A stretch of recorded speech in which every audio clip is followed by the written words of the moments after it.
moi, je suis enseignante depuis 15 ans. Je suis accompagnatrice à l'École Saint-Gilles à Laval depuis 3 ans. Alors, nous allons vous faire part de comment nous, on vit ça à l'École Saint-Gilles. Alors, sur le terrain, comment ça se vit? L'insertion professionnelle, c'est un programme pour accompagner les nouveaux enseignants lors de leur entrée dans la profession enseignante.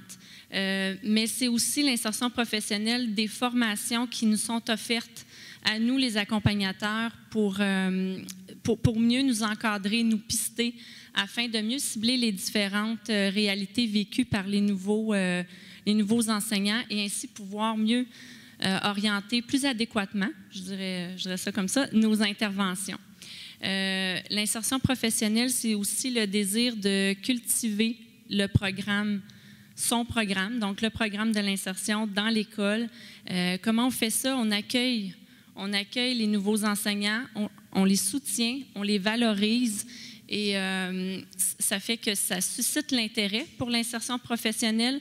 On établit à ce moment-là aussi un réseau, on crée des contacts, on permet des moments d'échange et ça permet aussi aux accompagnés d'être rassurés sur leur réalité de nouveau dans l'école. Puis on espère prévenir le taux de décrochage et prévenir l'abandon après peu d'années sur le terrain. Effectivement, comme Marie-Ève vient de le dire, dans le fond, et on en a parlé un petit peu toute la journée, mais je vais quand même en reparler un petit peu parce que c'est la réalité. C'est un passage difficile de passer de 4 ans d'université, de 4 ans de formation où on est vraiment guidé, où on a nos professeurs, on a nos maîtres associés qui nous observent, qui nous donnent des rétroactions durant 4 stages. On a aussi nos superviseurs qui sont là pour nous soutenir, nous guider. Et là, on passe de tout ça et on arrive sur le marché du travail et le filet de sécurité disparaît et n'est plus là. Donc, c'est vraiment un passage difficile. Évidemment aussi, il y a beaucoup de pression quand on arrive sur le marché du travail. Il y en a aussi à l'université, mais vraiment différent. C'est vraiment différent. Donc, il y a la pression des parents. On doit gérer ça. Il y a la pression aussi de la réussite de nos élèves, où on se met un peu la pression parce qu'on veut qu'ils réussissent. Puis, même si c'est notre première année, bien, on se doit de faire réussir nos élèves. Donc, on a ce désir-là de performer, d'être comme notre accompagnatrice avec la belle classe, les belles affiches, les projets, les ateliers. Puis là, on se dit, moi aussi, je veux faire ça, je veux performer. Donc, on est un peu perfectionniste, mais c'est souvent la réalité quand même. Donc, le passage, il est difficile. Mais aujourd'hui, je veux vous parler de ce que j'ai vécu. Bien, je vais dire on souvent ou nous, parce que moi et mes collègues en orange que vous avez vu toute la journée, on travaille ensemble depuis maintenant 3 ans, mais quand on est arrivé à l'École Saint-Gilles, on a vécu une situation particulière. On est arrivé 4 nouvelles enseignantes en 5e année. Aucun autre enseignant d'expérience n'était là, ni en 5e, ni dans le cycle non plus. Donc, on était vraiment tout seul. Heureusement, on avait des accompagnateurs, accompagnatrices dans l'école qui ont vraiment fait une différence. Donc ça, c'est le premier volet de l'accompagnement, de l'insertion qu'on a eu. Donc, des accompagnateurs qui, dès le premier jour au déjeuner de la rentrée, quand on est arrivé, ils nous ont salués, ils nous ont pris en charge. On a eu des réunions. Je vais laisser Marie-Ève tantôt vous expliquer un peu plus, mais vraiment, les accompagnateurs, les mentors ont joué un rôle vraiment important. Deuxièmement, les formations aussi qui sont données par les conseillères pédagogiques de la commission scolaire, donc en insertion professionnelle. Ça a été ça aussi, les formations vraiment, vraiment géniales. C'est de la formation continue. On va là pour se perfectionner, c'est certain. Mais on va là aussi pour juste sortir de notre classe, prendre du recul, souffler un petit peu. Puis des fois, on n'est pas à l'aise de prendre congé parce qu'on se dit « Oh, ça va être peut-être pas bien vu de je sors de ma classe, je prends congé, ou juste j'ai pas envie de laisser mes élèves, comment ça va se passer. » Mais non, de se faire dire par notre direction, par nos accompagnatrices, non, allez-y, c'est des formations gratuites pour vous, allez-y, c'est intéressant. Puis là, on est comme, OK, on y va. Et là, on arrive dans ces formations-là où il y a des conseillères vraiment géniales qui vont nous aider, qui sont là pour nous écouter, mais aussi, on est 15, 20 nouveaux enseignants. Et là, on s'écoute, on partage, on échange, et là, on se rend compte que, oh, elle aussi, elle a l'air de trouver ça dur. Elle aussi, elle pédale dans sa classe. Puis là, on fait yes, mais pas yes, eux aussi ont de la misère, mais phew, je ne suis pas seule à traverser tout ça. Donc, ça crée vraiment une diminution de notre stress de pouvoir aussi trouver les solutions ensemble puis échanger. Donc, les formations, vraiment importantes. Et on a eu aussi, parce qu'on était, comme je vous ai dit, là, 4 nouvelles qui ne savaient pas trop comment faire toutes sortes de choses, la planification, la correction de situation d'écriture. On n'avait jamais fait ça. Donc, on a eu un service personnalisé. On a été libérés pendant une journée ou quelques demi-journées pour des sujets particuliers, comme je vous ai dit, la planification ou de la correction. Donc, les conseillères sont venues à l'école nous rencontrer personnellement pour nous soutenir. Donc, tout ça, ça fait en sorte que notre passage a vraiment été plus agréable.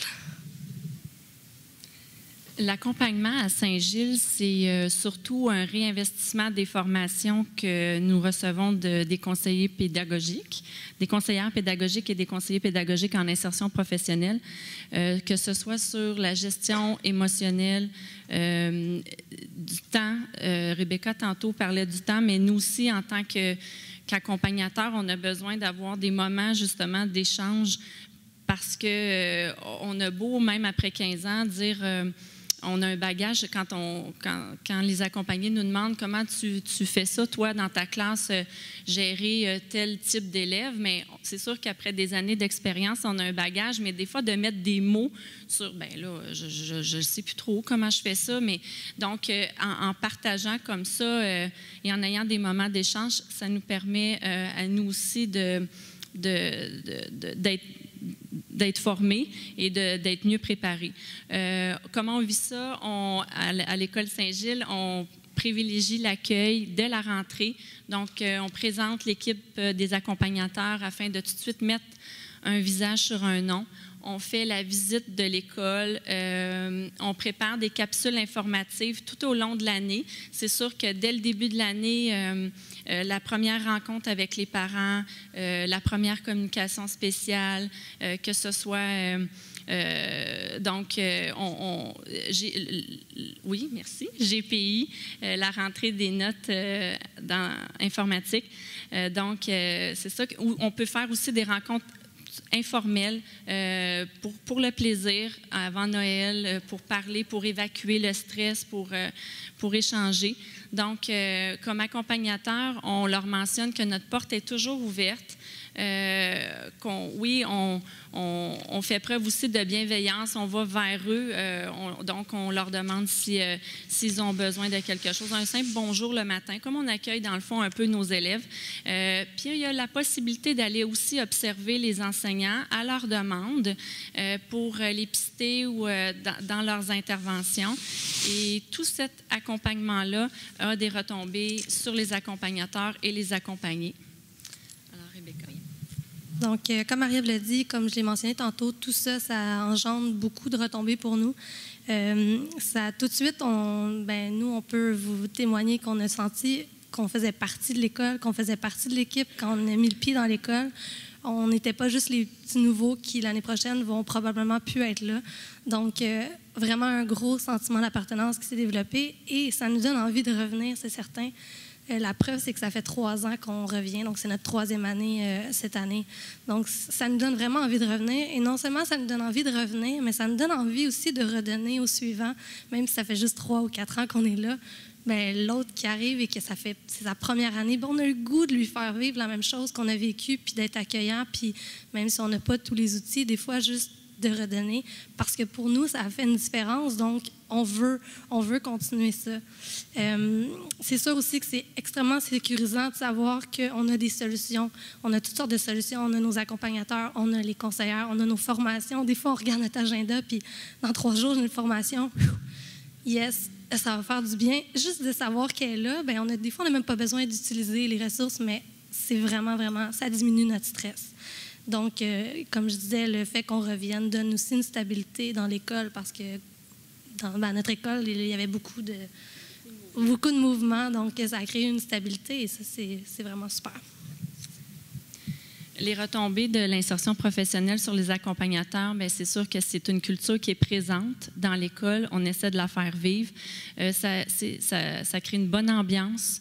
Dans l'école, il y a des échanges, il y a une communication, il y a un partage d'outils, il y a une ouverture vers différentes réflexions et moi, ça m'apporte autant que ça peut leur apporter. C'est une relation d'aide bénéfique des 2 côtés. tantôt, j'entendais parler du rôle de la direction. À l'École Saint-Gilles, la direction croit à l'insertion professionnelle et aux retombées de son implantation dans l'école. La direction peut libérer les enseignants avec les conseillers pédagogiques qui sont disponibles pour venir même à l'école. Et la direction encourage ces formations-là. Je l'ai dit tantôt, c'est bien vu. Et elle essaie de maintenir la culture de l'insertion professionnelle dans son école. C'est moi qui enchaînais. Donc, l'insertion professionnelle est un moyen extrêmement efficace lorsque les accompagnateurs sont ouverts, sans jugement, et on n'a pas peur de se remettre nous-mêmes en question. J'ajouterais aussi que c'est vraiment efficace, on y croit, mais c'est sûr qu'il faut que les accompagnés, j'en témoigne, il faut vraiment qu'on fasse preuve d'humilité, qu'on soit capable de dire, ben là, je suis plus capable, j'ai besoin d'aide, je vais aller en chercher. Si on reste dans notre classe, on s'isole, bien c'est sûr que ça ne fonctionnera pas. Donc, d'être capable d'admettre qu'on a besoin d'aide, qu'on s'est trompé, d'aller chercher l'aide. Puis, entrer dans la profession enseignante, c'est sûr que c'est gérer une classe, c'est gérer des élèves intégrés, évaluer, planifier, organiser une classe. C'est un passage obligé. On est passé par là, mais l'insertion professionnelle facilite énormément ce passage-là. Pour nous, ça a été, et encore aujourd'hui, c'est une expérience plus que positive. Comme enseignante, il faut parfois revoir ses priorités, relativiser les interventions, dédramatiser, faire preuve de souplesse, mais grâce aux formations offertes par l'insertion professionnelle et à son soutien, les accompagnateurs, les accompagnés bénéficient d'un réseau qui favorise la mise en place de toutes ces conditions gagnantes-là pour assurer un sentiment d'appartenance à un milieu scolaire. Puis, on le voit à notre école, c'est de favoriser le retour des enseignants débutants dans notre milieu. Et eux autres, à leur tour, ils prônent ces conditions-là gagnantes auprès de leurs nouveaux collègues. Alors, ce que vous avez vécu aujourd'hui, ou ce que vous avez entendu aujourd'hui, nous, on est un peu l'insertion professionnelle, je dirais, j'oserais dire ça dans notre école. Merci.